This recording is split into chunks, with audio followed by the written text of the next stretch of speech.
نحمده ونصلي على رسوله الكريم أما بعد فأعوذ بالله من الشيطان الرجيم بسم الله الرحمن الرحيم يا أيها الذين آمنوا كونوا قوامين بالقسط شهداء لله ولو على أنفسكم أو الوالدين والأقربين إن يكن غنيا أو فقيرا فالله أولى بهما ولا تتبعوا الهوى أن تعدلوا وإن تلووا أو تعرضوا فإن الله كان بما تعملون خبيرا.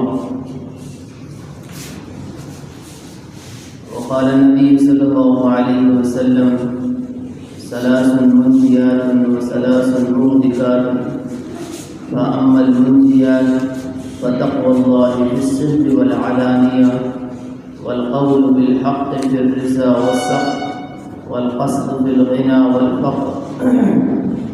میرے بھائیوں اور بزرگوں اور ساتھیوں، اللہ رب العزت نے انسان کو عزت پانے کے دو طریقے اختیار فرمائے ہیں.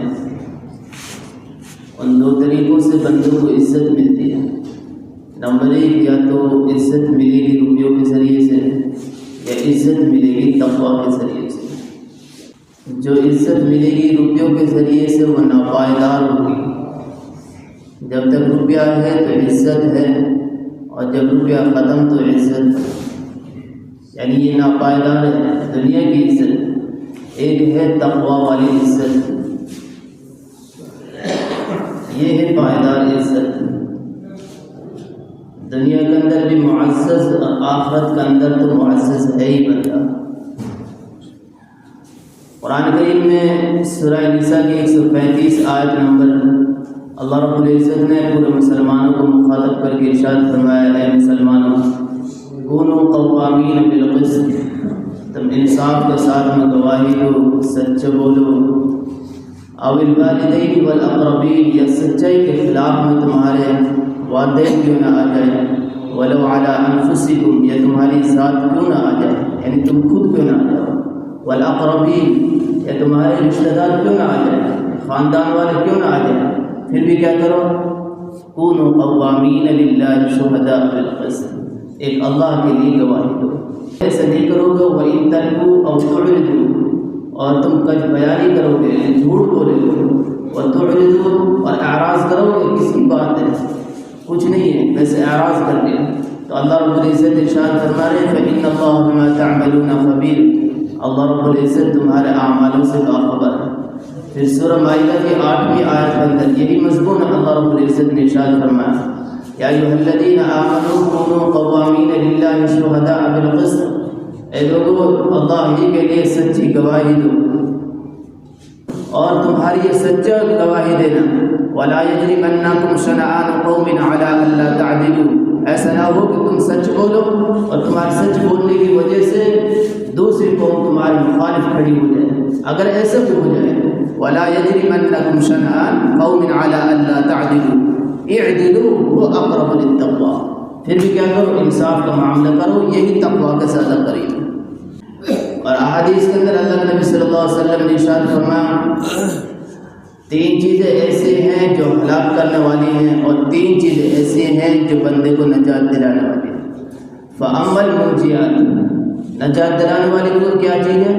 فَتَقْوَى اللَّهِ فِي السِّرِّ وَالْعَلَانِيَةِ، اللہ کا ڈر دل کے اندر موجود ہو، چاہے وہ ظاہراً میں ہو چاہے وہ باطن میں ہو، یعنی ہر وقت اللہ سے ڈر اس کے دل کے اندر موجود ہونا چاہیے. اور اسی سے بندے کو عزت ملتی ہے دنیا کی بھی اور آخرت کی بھی. جس دل کے اندر اللہ کا ڈر ہوگا اور خوف ہوگا، اللہ اس کو یہاں پر بھی عزت دیں گے اور آخرت کے اندر بھی عزت دیں گے. ہارون رشید بڑا بادشاہ گزرا ہے. اس کے زمانے میں قاضی امام ابو یوسف رحمۃ اللہ علیہ کہیں سفر پر جا رہے تھے، مسجد میں داخل ہوئے. وہ اوپر چھت پر چڑھا ہوا دیکھ رہا. جب نماز پڑھنے کے بعد میں نکلے تو ایک طالب علم ادھر سے بھاگتا ہے، ایک طالب علم ادھر سے بھاگتا ہے اس کو چپلوں کو رکھنے کے لیے کہ میں پہل کروں میں پہل کروں. ہارون رشید نے دیکھا یار نہ اس کے پاس کچھ ہے نہ اس کے پاس مال دولت ہے اور ہم بادشاہ ہیں، ہم نے کرائے پر بھی لوگ رکھ رکھے ہیں کہ ہمارا خادم، لیکن یہ بندہ ہے کہ اللہ رب العزت نے اس بندے کو کیسی عزت دی ہے، ایک ادھر سے بھاگتا ہے ایک ادھر سے بھاگتا ہے، کیوں؟ ان کی چپلیں رکھنے کے لیے۔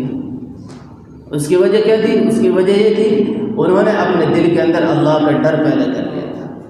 جس دل کے اندر اللہ کا ڈر اور خوف ہوگا اس کی عزت انسان ہی نہیں بلکہ غیر جاندار مخلوق بھی اس کی عزت کرتے ہیں۔ تو نجات دلانے والی پہلی چیز کیا ہے؟ فتقوى اللہ فی السر والعلانیہ، اللہ کا ڈر ہو، اللہ کا ڈر ہو، چھپے میں بھی اللہ سے ڈرتا ہو اور دیکھنے میں بھی ظاہراً بھی اللہ سے ڈرتا ہو۔ یہ نہیں کہ لوگ دیکھ رہے ہیں تو اسی وقت ڈر ہے، نہیں، لوگ دیکھے یا نہ دیکھے پھر بھی اللہ سے ڈر موجود۔ اور دوسری چیز ہے والقصد فی الغنى والفقر، یعنی میانہ روی اختیار کرے فقیری میں بھی اور امیری میں بھی۔ ایسا نہیں ہے کہ امیر بن گیا اللہ رب العزت مال دولت سے، اب اس کے صبح شام مرغے ہی چل رہے ہیں، اس کو بے فضولی میں ناچ اور تماشوں میں ہی وہ اٹھا رہا ہے، مالداری میں بھی اور تنگ دستی میں بھی، ان دونوں میں بیان روی اختیار کریں۔ حدیث کے اندر آتا ہے ایک وقت ایسا آئے گا کہ لوگوں پر تنگ دستیاں اتنی ہو جائیں گی لوگوں کو اپنے ایمان کا بچانا مشکل ہو جائے گا۔ یعنی کہ جس کے پاس مال ہوگا ایمان سلامت رہے گا، جس کے پاس مال نہیں ہوگا اس کے ایمان سلامت رہنا بڑا مشکل ہو جائے گا۔ تو اس وجہ سے فرمایا، کیا فرمایا؟ القصد فی الغنى والفقر، تنگ دستی میں بھی اور مالداری میں بھی میانہ روی اختیار کریں، یعنی اپنے گھر کو اس حساب سے چلانا ہے، کبھی ایسا نہ ہو کہ ایک وقت میں کھائے اور دوسرے وقت میں بھوکے رہیں۔ اور ایک تیسری چیز کیا ہے؟ تیسری چیز ہے فتقوى اللہ فی السر والعلانیہ، اور دوسری چیز ہے القصد فی الغنى والفقر، اور تیسری چیز ہے القول بالحق فی الرثا والسخط، حق بات کہنا، چاہے ناراضگی میں ہو چاہے وہ خوشی میں ہو، حق بات کہنا۔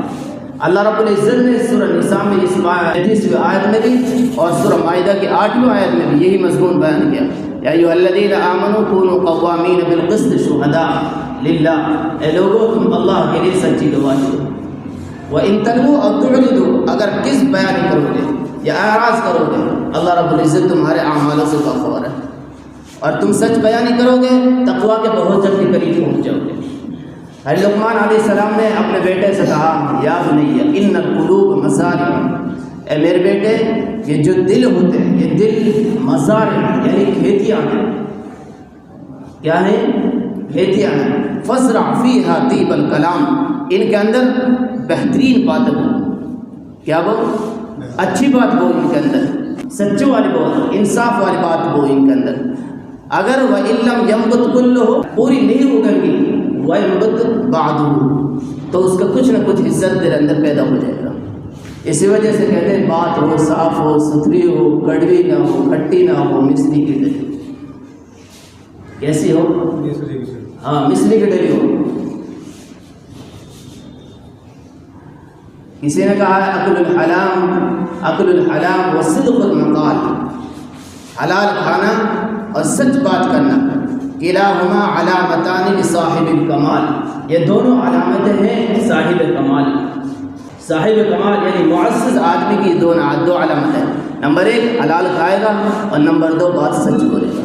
تو حضور صلی اللہ علیہ وسلم نے ارشاد فرمایا یہ نجات دلانے والی ایک بات یہ ہے القول بالحق فی الرضا والسخط، یعنی حق بات کہنا، چاہے کسی کو کڑوی لگے چاہے کسی کو بری لگے، چاہے کسی کو اچھی لگے چاہے کسی کو ناپسند آئے، کیا کہنا؟ حق بات کہنا۔